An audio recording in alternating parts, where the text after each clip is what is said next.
Welcome to the Find Your Exit podcast. We're the leading authority on buying, selling, fixing, and growing companies. Michelle Seiler Tucker is dedicated to helping you find the path to retire rich and move on to your next adventure by exiting your business for the desired dream price you deserve. Get ready to find your exit with your host, Michelle Seiler Tucker. We're live, so welcome.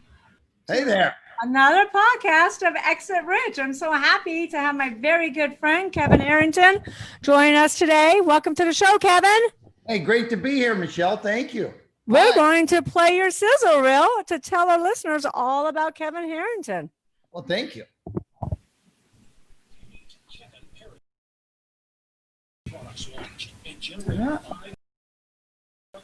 In over 100 countries, Kevin Harrington is the inventor of the infomercial, as seen on TV, pioneer, and original shark on the Emmy Award-winning TV show Shark Tank. Kevin creates massive brands by combining great products with superstar talent like Kim Kardashian, 50 Cent, Kathy and Paris Hilton, Kris Jenner, CeeLo Green, George Floyd, Montel Williams, Jack LaLanne, Flo Rida, Hulk Hogan, Billy Mays, Paula Abdul, and Tony Little. Kevin has been featured on 2020, CNN, Fox Business, Bloomberg, Jim Cramer's The Street, MTV, Good Morning America, the CBS Morning News, The Today Show, The View, and The Daily Double on Jeopardy!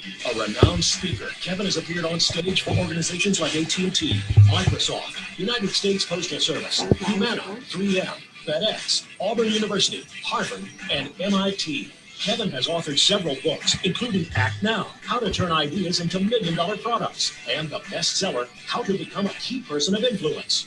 An entrepreneur for over 40 years, Kevin has built 20 businesses to over $100 million each. That's why he's the original shark from Shark Tank. All right. Hi, Kevin. We're back. We're back. Welcome to the show. Great to see you.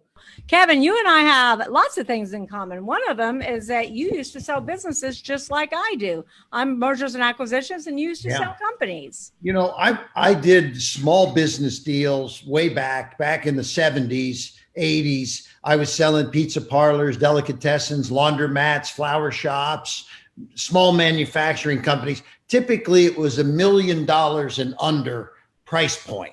That they were selling it for. And right. So small businesses, you're probably doing bigger deals, right? We're doing typically 10 million and up.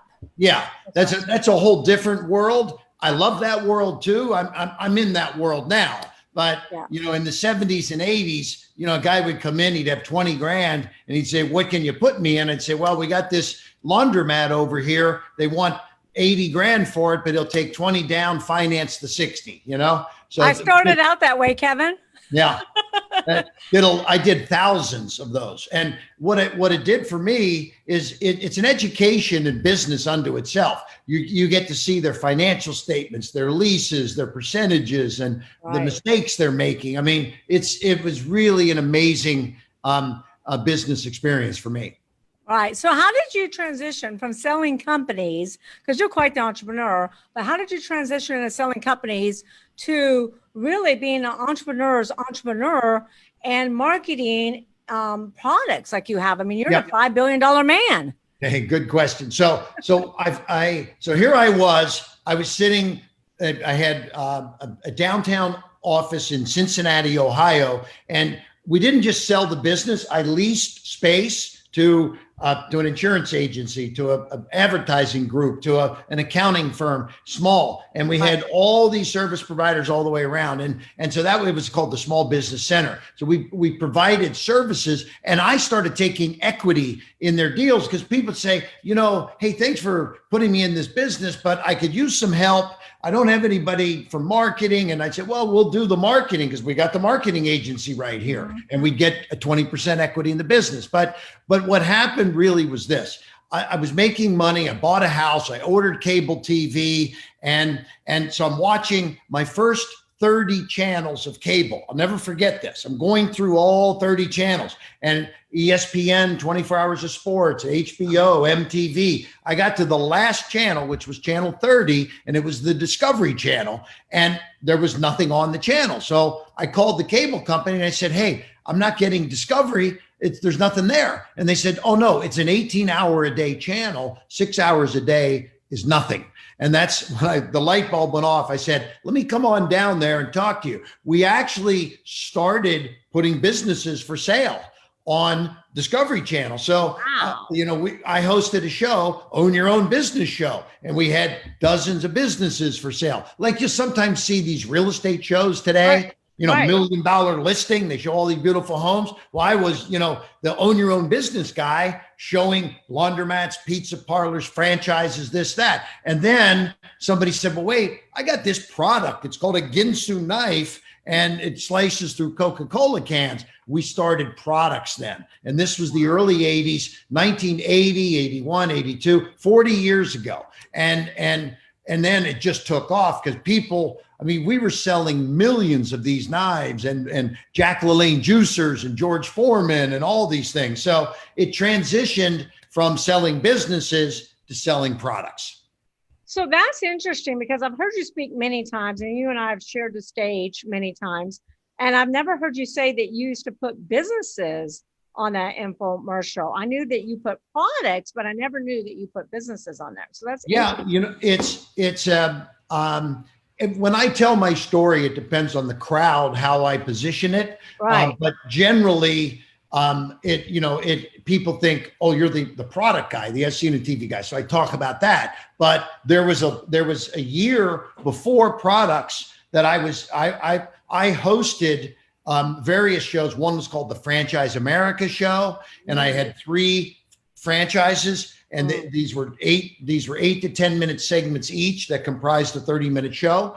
And then the leads would come in. I'd sell the leads to the franchise company, and then I'd get a percentage of any franchises sold also. So you're a true visionary. You see things that other people don't see, because other people will walk past a great opportunity, a great idea, just like you do, but you take massive action. You see things that other people don't see. I think that the key, you said it. Yes. I see the same things other people see. I take action. You take action. I think that's one of the big differences. Many other people said, well, I saw that 6 hours with nothing on it, but I thought, well, maybe something should go on there. I said, maybe something should, and I'm going to find it. And then I went and found it and put it on there. So this is how innovation happens. And I deal with so many inventors now because I'm a product guy still. But what does an inventor do? They see things around the house that are problems, and they are problem solvers. And so I see opportunities in the market that for income, and I'm an income generator, kind of thing. Right. So, I've always said that like 98% of products or inventions never make it out of the incubator, right? That's true. What do you think is the key ingredient to getting your product, your invention out of that incubator and into the market and being successful? So let's put it this way. Let's just talk about it. An inventor walks in my office. He's got this prototype. Okay. He has no money typically, right? Very seldom do inventors come in with piles of cash and an idea, right? Because if they had the cash, they would have probably already spent it in their product and maybe blown it, okay? Right. Thank God they didn't, but in many cases, because I get them at an early stage. But they need a dream team. They need a mentor, okay? And this is, we're going to be talking about my book, Mentor to Millions, but that very few people, and you said 98%, it's probably 99.5 fail. I was being generous. Yeah, right, okay? And it's because they go to a lawyer who charges them tens of thousands in patent and legal fees. They go to another place, all of a sudden their money's gone, they don't know what to do. And by the way, if you're going to launch a product, you have to have marketing dollars, because Walmart and CVS and Target and Walgreens, they're not going to take your product if you don't have some kind of way to move it off the shelf. That's why As Seen on TV worked so well, because we'd put it up on TV, people would see it, and they'd want it in the store.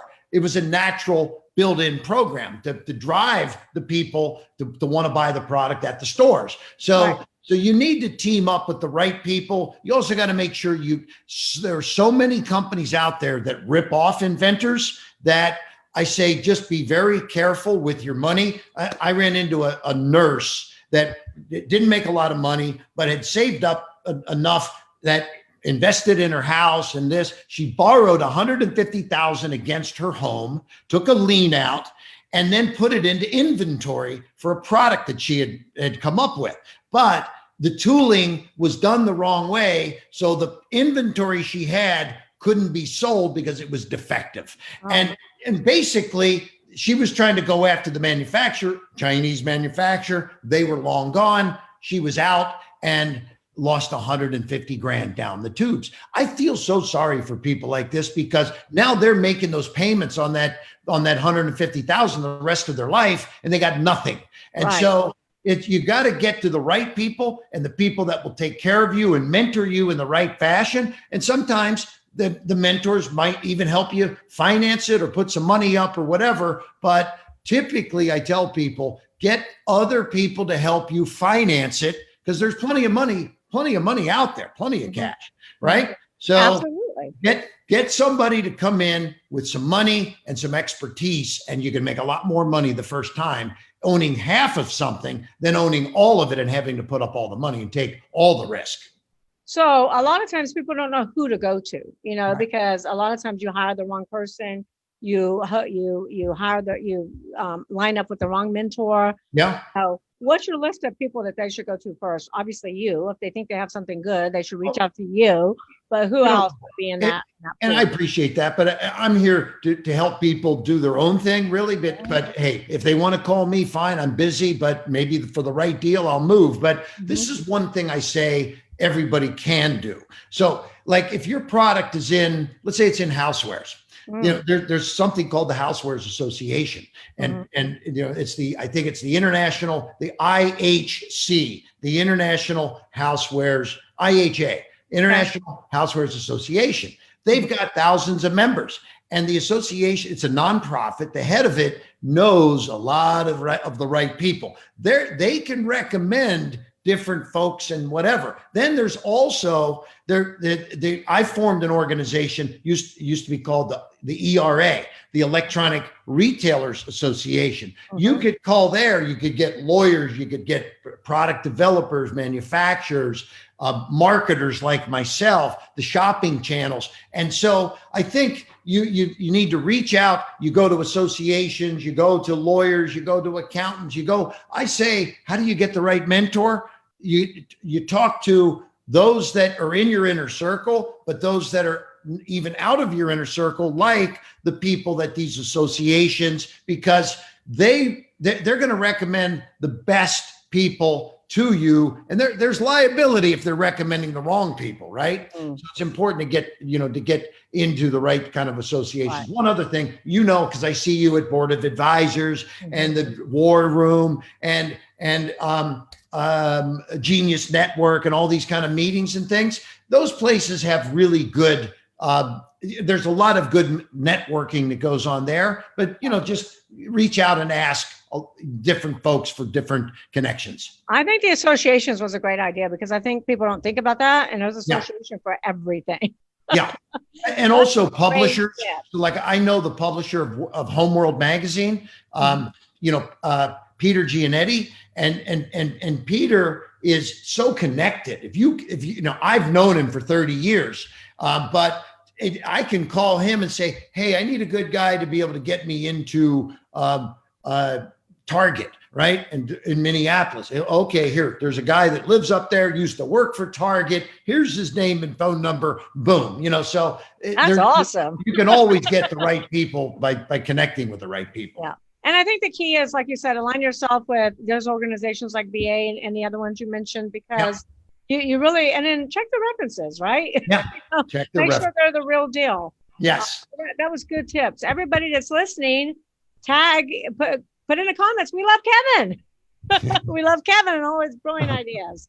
So Kevin, should people, before they really go to market and spend a lot of money, should they test the market by advertising first on Facebook? Because I've heard you talk about that before. Yeah. Split test. Tell us a little bit about that. Let me give you my analysis. In the old days, I'm talking like 10 years ago and then all the way back, we would put a lot of money into a project because we're going to produce the infomercial, manufacture the product, we'd have hundreds of thousands up to $500,000 invested. Then we would test it and find out nobody wanted it. It's like, wait a minute, how do we do this testing first? Well, when the internet came along, Facebook and Instagram and all the target points, we actually now can do a nice test. We'll shoot some video, not a 30-minute infomercial, but 60-second videos. We'll build a funnel. We'll run some ads all in. We can do all that for 15, 20 grand, no more. And we'll know whether something's good. So we say, test before you invest. And this is, I like to fail fast and fail cheap and test before I invest, because I'm not going to go spend 200 grand on something and find out nobody wanted it. I can find out nobody wanted it for $10,000. Okay. Or I could find out that everybody wants it. I had a product that I didn't think was going to be a home run, and we tested it, and the results we were doing a 5-time multiple from media growth sales. And I'm like, we were blown away. Well, this thing ended up being $100 million product because we tested it, and we maybe never would have tested it if we didn't have a cheap way to test. Wow. Facebook, Instagram, Pinterest, YouTube, etc. So what if you test it and, like you just said, your results were huge, but you haven't built it yet? You got to move fast. Okay? You got to move really fast. You better be prepared, right? Yeah. I mean, look, you should have some window knowing, like we usually test knowing we've got like an 8-week window where we can get the goods. So if it's a year window, you're wasting your time. But if you've got a 2 to 3 month window where goods can be ready, then a test is a good idea. Okay. Great.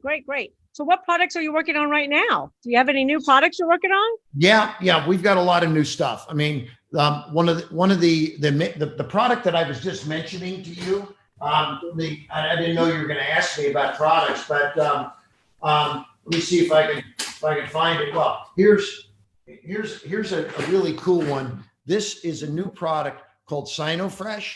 And, there's a lot of people with allergies, and this is a homeopathic version of, and I'm not going to get into all the copy points here, but the bottom line is, I don't know if you know, but like if you buy Afrin and some of those products, they really are bad for your. They're addicting. They're addicting. And so this, if you're on Afrin, you take this, it'll clear you up right away. I wish I could grab through the screen right now and grab that, because I have sinus problems all the time. I can, if you send me your address, I'll send you a few of these. So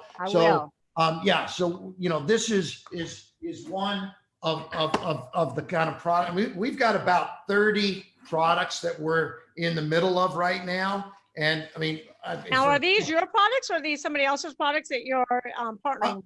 I don't invent anything. So I partner on everything. In the 40 years I've been doing this, I only invented one item, and I got too close to it and just kept putting money into it, and it was terrible. I lost 500 grand on my own product, right? Wow. So I want to just be a partner. That way I'm not competing with inventors. So here's an item. I don't know if did I ever show you this thing called Peeps? It's an eyeglass cleaner. It gets the dust off first of your eyeglasses. Then it closes. I have one. It opens up and there. Okay. So it cleans both sides of your glasses simultaneously. And so this is an amazing product. We've sold so many of these. I mean, I have one. Do you? Yeah, I do. We're in Walmart. We're in Target. We're in optical stores. We're Facebook, Instagram, all that kind of stuff. But this is a huge, huge success. And again, my partner is Daniel Patton. He's the guy that invented it. He invented Crocs, sold off his interest, then got into the eyeglass business, partnered with me, and now we're taking this to the marketplace. I met him at A4M, an anti-aging show in Vegas. Okay, super. Yeah. Hey, he's good man. He's good partner. But I have hardware products. I have something called the Magic Saw. I'm trying to see if I've got it around me, but if I'd have known, I could have had a few more products. But we're on QVC with a bunch of stuff. We're on HSN, and at the same time, I'm also. I mean, this is one of my most exciting products I'll tell you about. Have you ever heard of this company called Celsius? Yes, I have. Okay. I haven't tried it, but I've heard of it. But when I tell you the story on this one, because you're an exit rich person, right? I am. So I got involved with this company 6 years ago when it really was just getting founded. I'm a founding like board member. And so I got a stock and I got a package and all of this. The stock, when I first talked to them, was 10 cents. And it was a couple $1 million company, right? And then by the time I signed my deal, it had gone to 22 cents. And so that's where I got in. If you Google it today, this stock for this company, we grew it from 2 million to 1.4 billion.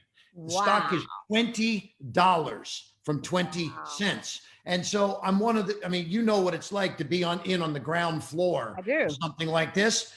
This is what I do.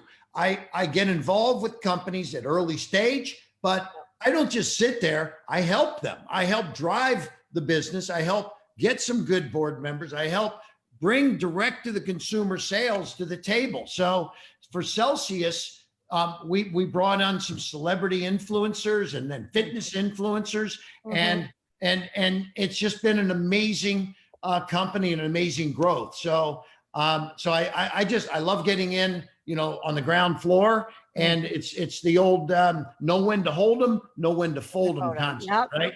Love it, love it. One of our listeners asked, "Is TV dead?"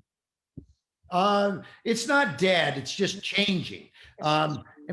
So all of the channels that are out there are basically going to be an app. So when you think of television, you look at your television and think of that as a TV. Well, it's really going to be a big monitor with just a bunch of apps on it. And, you're going to get NBC on an app, and then, everything's going to be an app, and you're going to be able to just pull it in. And so right now, all the cable networks, there's big changes happening. Many of these cable networks are not going to exist in 3 years. It's all over the press right now, what's happening. So when you think about it, I get a cable bill, it's $300 a month. I've got about 300 or 400 channels. I probably watch 10, right? Yeah. So, I don't watch, the hundreds and hundreds of extraneous channels. And by the way, when they start debundling, who's going to be paying for a lot of these you're not going to want to pay for them, right? Yeah. So, and if they're not getting paid, then how do they produce programming, right? So there's a big shift in the market, but I will tell you, there's been a 50% decline in television viewership. So for sure, TV has changed, and it's going to be a different looking thing in about 3 years. Wow. Okay. One more question, and I want to get to your book and my book.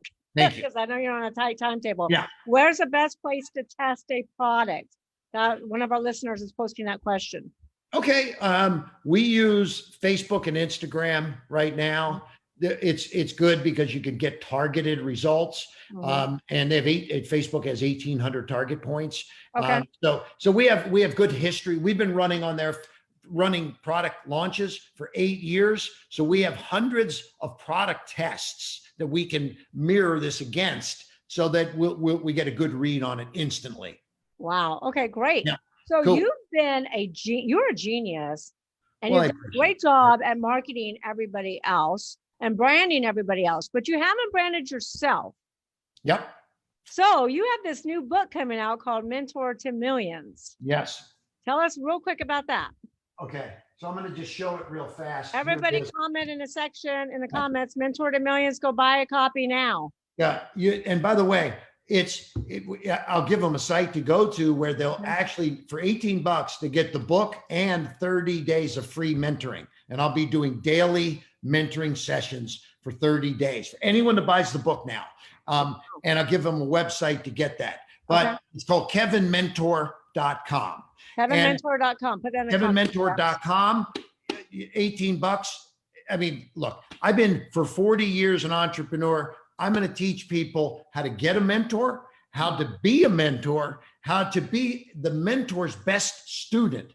And this is because I have had many mentors in my life, Michelle. I wouldn't be here if it weren't for many mentors. I had a finance mentor that raised me capital. I had Zig Ziglar and Richard Branson were mentors to me, but I had people that weren't famous, that like personal finance mentors. I've got a guy that was, from my personal finances, UBS, Merrill Lynch, big time Morgan Stanley, ex guys that are now helping me invest in my deals. I mean, we're looking right now, the electric car and electric battery business is growing like crazy. So there's different trends and things that we look for personal finance. But, I'm sure you've had some great mentors in your life too, right, Michelle? I have, of course I have. Yeah. And anybody that hasn't is missing out. And they need to find out how to get mentors. And that's what Mentor to Millions is, not really a how-to book. It's more of a journey.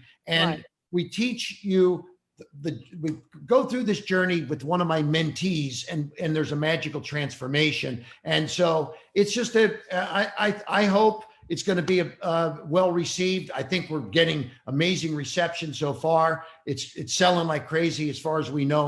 We hit #1 on Amazon, and now we're working on some other lists also. Wall Street. Well, that's amazing. I always tell people you don't know what you don't know.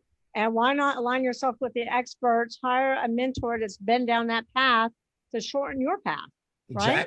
Exactly. They've been there, they've done it. And, I love it. You're exit rich, because that's what I say. You need a mentor that's had exit strategies before, because it's great to go build your business, but if you want a big payday, take the chips off the table. I mean, I had businesses I built when I was younger, and some I sold and some I didn't. But I'm like, nowadays people are building little business. They build an Amazon business and sell it. That's exit rich, right? And exit rich, thank you so much for writing the foreword. I couldn't think of a better entrepreneur to write our foreword, especially because you've done it. You've sold businesses. Yeah. So, where we're coming from. And the timing is so clear right now, because I don't know if you know this, but it used to be that 85 to 95% of startups would fail, right? In the first 1 to 5 years. Well, when we wrote Exit Rich with Sharon Lechter, we did the research, and you're going to be shocked. 30% of those startups will fail, only 30%. But out of 27.6 million businesses, over 70% of those who've been in business 10 years will go out of business.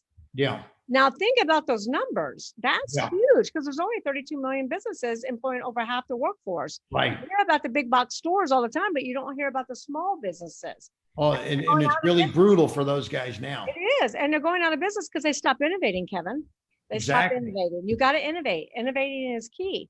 And if you let's say you're a retail store, if you didn't put together some kind of direct to the consumer strategy outside of your store, you may not be in business right now. I mean, Pier 1 Imports, they closed down. A friend of mine bought it for 31 million, the whole thing, because no one wants the retail side. They were buying the assets of the website and the data of the customers, et cetera, right? That they missed the boat on direct to the consumer. They did. And Pier 1's lucky. They're one of the lucky ones that got bought out because they have the IP. Right. Many of these businesses don't always have the IP. They have the database. Exactly. Like Facebook paid $19 billion for WhatsApp, and they were hemorrhaging money, but they had 1 billion users, and that's what Facebook was paying for. Right. Exactly. Yeah. So, and I'm sure you've seen many business owners make mistakes when they're trying to exit their business, right? Well, I mean, look, we both sold businesses. And so did you ever sell a business that was doing 2 million in business, and then a year later it's doing 1.5 million because the new owner took it down the tubes? And then they come back. They're like, oh my God, I got to sell this. I'm not making any money. I mean, too many, I had that happen one time, and I looked at the numbers before, and then I looked at the numbers after, and the advertising expense in the previous business had been about $80,000. Now it was completely gone. The guy said, well, I'm not going to advertise anymore. Like, okay, you just lost $500,000 in sales and all your profits. Okay. You can't, advertising, but that's just an expense I don't need. No, it's an investment in getting people in the door. Come on. Who's going to survive without advertising? And that's the number one reason that businesses go out of business, is because they stop innovating and they stop marketing. Exactly. And those are the two key successes to staying in business and staying alive. Because Right. and they stop asking their clients, what do you need now? What do you want? How can I make it easier for you to do business with us? That's what Yeah. Amazon did. Yeah. That's why Amazon is winning. In the As Seen on TV business, we'd spend 50% of our money on advertising to get the customer, because if we have a 20% product cost, a 50% media cost, we have a 30% gross margin. We can make money on 30%. So, but we had to spend 50% of it to get the customer. It's because TV time was very expensive. Right.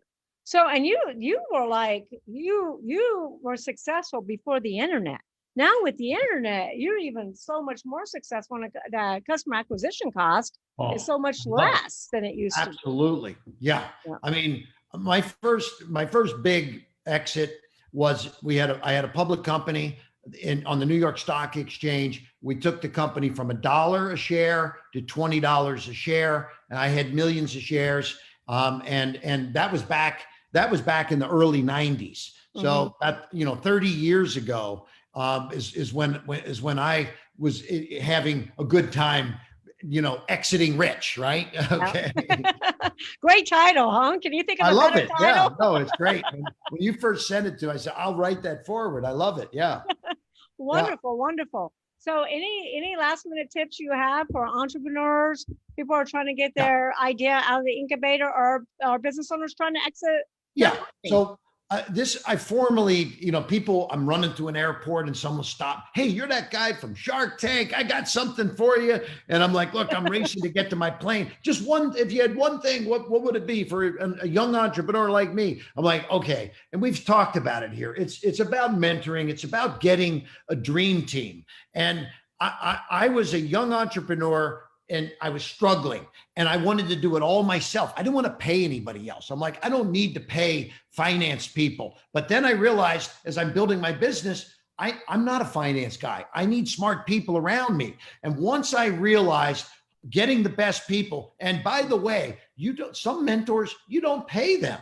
I mean, I mentor people for free often, right? And I know you do some of that too. It's giving back. We live in an entrepreneurial society. I give back to that community. And so the bottom line is, though, surround yourself with a couple of experts, get them, whether they're paid or unpaid or mentored or whatever. And that's why I wrote the book, Mentor to Millions. But it's with experts, at least the first time around, you're going to learn and not make the same mistakes that they made. So it's a shortened learning curve, and piggyback their success. And also, at the end of the day, 50% of a huge pie is a lot better than 100% of a pie that never gets baked. Okay. So that's what I always say. That's why I partner with business owners to help them. And I invest my own money, time, energy, and effort, resources to help them build their business so it's sellable. Because like you just said, I'd rather have a percentage of a huge pie than all of nothing.